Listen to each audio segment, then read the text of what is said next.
So welcome है जी आप सबका to this revision of charitable institution.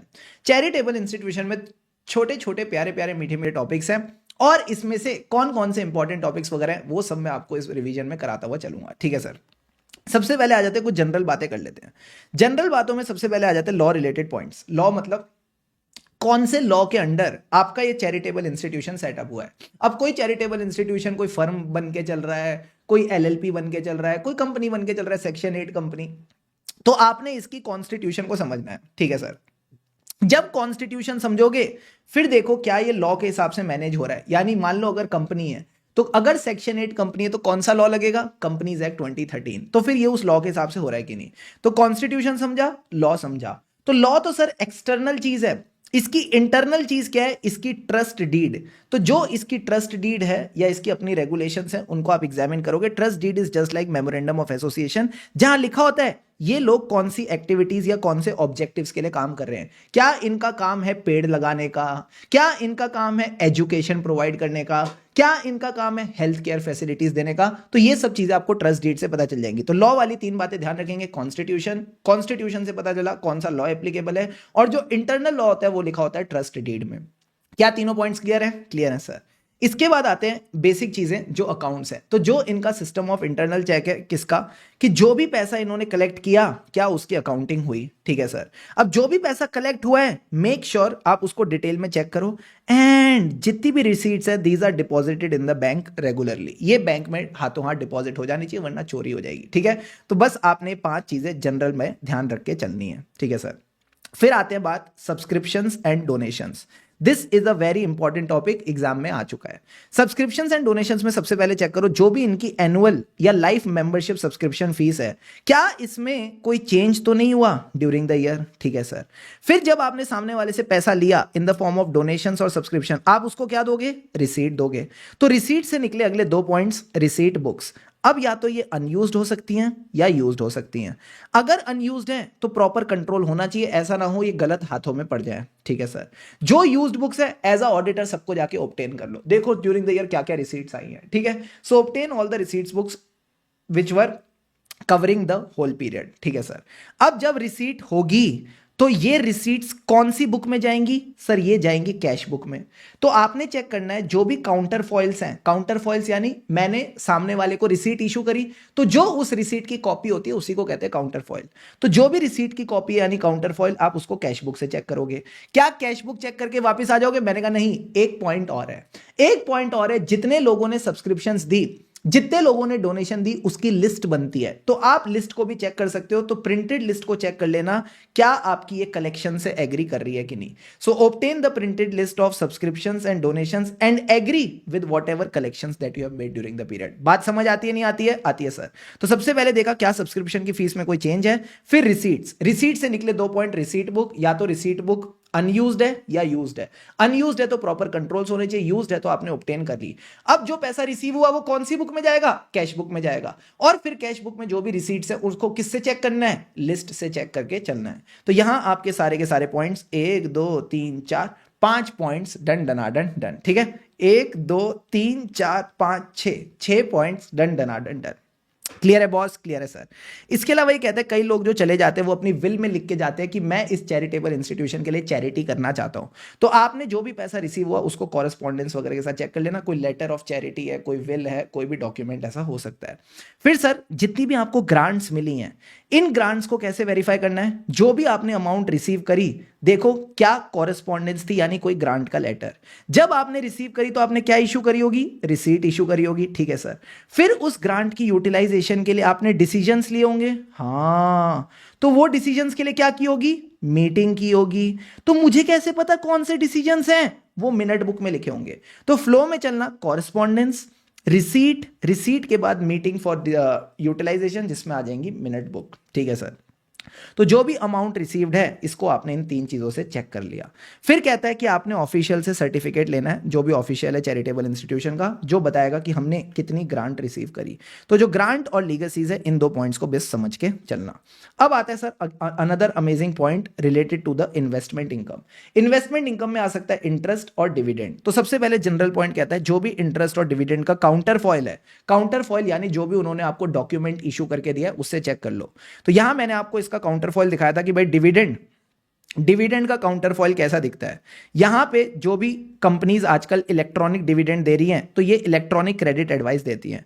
तो इस इलेक्ट्रॉनिक क्रेडिट एडवाइस पे एक नंबर लिखा होता है जिससे आप देख सकते हो कि भाई इनका जो डिविडेंड रिसीव हुआ वो जेन्युइन डिविडेंड है या नहीं। तो इससे आप इसको चेक कर सकते हो। ठीक है सर, अब आ जाओ डिविडेंड वाली पॉइंट्स डिस्कस करते हैं। या तो डिविडेंड रिसीव हुआ या नहीं हुआ। अगर डिविडेंड रिसीव हुआ तो देखो कहां कहां रिसीव हुआ, यानी make sure appropriate dividend is received. जहां भी इन्वेस्टमेंट आपने सेल करी थी एक्स डिविडेंड यानी मान लो उसका मार्केट प्राइस था 110, आपने सेल कितने में करी 100 रुपए में। सर हमने 10 रुपए कम में सेल क्यों करी, क्योंकि डिविडेंड के मजे आप ही को लेने थे, आप ही को डिविडेंड के मजे लेने थे, तो इसको कहते हैं सेल एक्स डिविडेंड। दूसरा, हमें डिविडेंड कब रिसीव होगा, जब आप परचेज करोगे कम डिविडेंड मतलब जिस प्राइस पे आपने परचेज किया उसमें डिविडेंड ऑलरेडी इंक्लूडेड था। तो अगर करंट मार्केट प्राइस था 110, आपने बाय किया 110 में, तो 110 में से 10 रुपए किसके थे, 10 रुपए डिविडेंड के थे।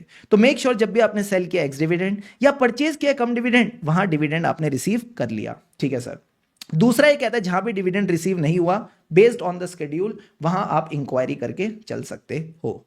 क्या आपको तीनों पॉइंट्स क्लियर है? हाँ सर। डिविडेंड की काउंटर फॉइल चेक किया, dividend received, dividend not received, और लास्ट में आता है इंटरेस्ट। आपने इंटरेस्ट की कैलकुलेशंस चेक करनी है उन सिक्योरिटीज के लिए, किन्स के लिए सर, जहां भी कोई फिक्स्ड रेट ऑफ इंटरेस्ट है, जहां भी फिक्स्ड रेट ऑफ इंटरेस्ट है। अब सारे बच्चे एक बात बताना, अगर सामने वाले ने इंटरेस्ट पे किया तो उसने क्या काटा होगा, टीडीएस काटा होगा। हाँ, क्या चैरिटेबल इंस्टीट्यूशंस टीडीएस से एग्जेम्प्ट होती है? हाँ सर, चाहे एजुकेशन इंस्टीट्यूशन हो, चाहे हॉस्पिटल हो, चाहे चैरिटेबल हो, चाहे एनजीओ हो, इन सब का इनकम टैक्स एग्जेम्प्ट होता है। तो मैंने कहा अगर सामने वाले ने तुम्हारा टीडीएस काटा तो तुम भी रिफंड क्लेम कर सकते हो। एज अ ऑडिटर इस रिफंड को मैं कैसे चेक करूं? सर, इनकम टैक्स वालों की तरफ से कोई लेटर आया होगा, कॉरेस्पॉन्डेंस आई होगी, उसको चेक कर लो। ठीक है सर। दूसरा, इस रिफंड की कैलकुलेशन चेक कर लो। Very very good. अब आती है बात रेंटल इनकम की। इसमें आपने एग्जामिन करना है रेंट रोल। सर ये रेंट रोल क्या होता है? मैंने कहा कुछ नहीं, एक रेंट का रजिस्टर होता है जहां पे डिटेल्स होती है ऑफ द प्रॉपर्टीज, जहां लिखा होता है कितना रेंट ड्यू है और कितना रेंट रिसीव हुआ। साथ साथ बेसिक चीज रेंटल इनकम के लिए आप एग्रीमेंट देख सकते हो, तो पता चल जाएगा कितना अमाउंट ऑफ रेंट है और क्या ड्यू डेट है। ठीक है, तो ये बेसिक बात ध्यान रखना, रेंट रोल और एग्रीमेंट क्यों देखते हैं? ताकि इसकी अमाउंट भी पता चले और ड्यू डेट भी पता चले। अब ड्यू डेट के हिसाब से देखो क्या पैसा रिसीव हुआ, क्या एक्चुअल में पैसा रिसीव हुआ, यानी जो भी रेंट रोल में ड्यू डेट्स थी उसके हिसाब से देखो रिसीट बुक में पैसा आया, और वो पैसा कौन सी बुक में दिखता है? कैश बुक में दिखता है। तो रिसीट बुक और कैश बुक आप यहां पे देख के चलोगे। प्लस अगर इन्होंने कोई स्पेशल फंक्शन कराया, लेट से कोई कॉन्सर्ट करा दिया, कई बार कॉन्सर्ट्स कराते हैं लोग डोनेशंस रेज करने के लिए, या किसी आर्टिस्ट की परफॉर्मेंस हुई है, तो अगेन आपने उसकी रिसीट्स और पेमेंट्स देखनी है। मेक श्योर सारी की सारी रिसीट्स अकाउंटेड होनी चाहिए। क्लियर है बॉस? क्लियर है सर। अब अगला इंपॉर्टेंट पॉइंट जो इस टॉपिक से आता है वो है एक्सपेंडिचर। एक तो इनकम है, और इनकम में भी कौन सी? Subscriptions and donation. Last important topic of this part is expenditure. तो सबसे पहले आता है जनरल एक्सपेंडिचर, जो ये लोग ग्रांट्स वगैरह देते हैं। तो आपने इनकी ग्रांट्स की पेमेंट देखनी है। बस ध्यान रखना, ये जो ग्रांट्स की पेमेंट हो रही है ये एक्चुअल में चैरिटेबल पर्पस के लिए होनी चाहिए। ठीक है, it should not be any other thing, it should be just for charitable purpose. अब सर एक बात बताओ, मेरी सोसाइटी का ऑब्जेक्टिव है गरीब बच्चों को पढ़ाना, और जो मैंने ग्रांट दी वो मैंने किस लिए दी है? पेड़ लगाने के लिए। तो क्या ये चैरिटेबल पर्पस है? बट क्या ये मेरी सोसाइटी के ऑब्जेक्ट्स में? नहीं सर, आपको तो गरीब बच्चों को पढ़ाना था, आपने तो पेड़ लगाने के लिए ग्रांट दे दी, तो ये नहीं चलेगा। तो ध्यान रखना, it should only be for charitable purpose which are within the objective. और जो भी मेरे ट्रस्टीज है, यानी जो मेरे पैसे को मैनेज कर रहे हैं, मैनेजमेंट है और बाकी डायरेक्टर्स वगैरह हैं, इनका भला नहीं होना चाहिए, ऐसा ना हो आप इधर से ग्रांट दे रहे हो किसी सोसाइटी को और वो सोसाइटी आपके ट्रस्टी को कैश में पैसा दे दे, ये अलाउड नहीं है। सो नो ट्रस्टी, डायरेक्टर और management committee should be benefited from it. क्या ग्रांट की पेमेंट समझ आई कैसे चेक करनी है? हाँ सर। तो ये तो हो गई जनरल ग्रांट्स। इसके अलावा आपने देखना है कोई स्पेशल पर्पस के लिए अगर आपने कोई डोनेशन दी है तो वो क्या उस पर्पस के लिए यूटिलाइज हुई या नहीं। क्या ये 2 पॉइंट्स क्लियर है? हाँ सर। अच्छा, ये पैसा किससे जाएगा? कैश और बैंक से जाएगा। तो verify the cash and bank payments. तो 3 पॉइंट्स तो लॉजिकली हमारे कवर हो गए। बट लास्ट पॉइंट है कुछ भी जो खर्चा नहीं है, जो आपके एसेट्स हैं उनको भी आप ये कह रहे हैं वेरीफाई कर लो। So verify the schedules of securities and inventory. Inventory किसकी? चाहे मूवेबल प्रॉपर्टी हो जैसे इन्वेंट्री, या फिर इमूवेबल प्रॉपर्टी हो जैसे property, plants and equipments, land and building. तो इन सबके शेड्यूल्स भी आप वेरीफाई करके चलोगे तो ये 4 पॉइंट्स ऑफ एक्सपेंडिचर्स भी कंप्लीट हो जाते हैं। क्लियर है बॉस? क्लियर है sir. So with this your revision of which chapter? Sir chapter तो एक ही है, audit of different types of entities.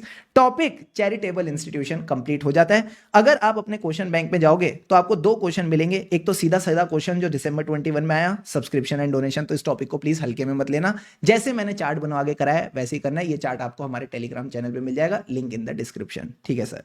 दूसरी चीज ये कहता है एक्सपेंडिचर को कैसे चेक करेंगे, तो आरटीपी नवंबर 20, मई 23। अगेन डायरेक्ट क्वेश्चन है, सीधा सीधा हैंडल हो जाएगा। ठीक है बॉस? ठीक है सर। तो अभी तक अगर वीडियो को लाइक नहीं किया तो do like it and yes stay subscribe to the channel for more such videos.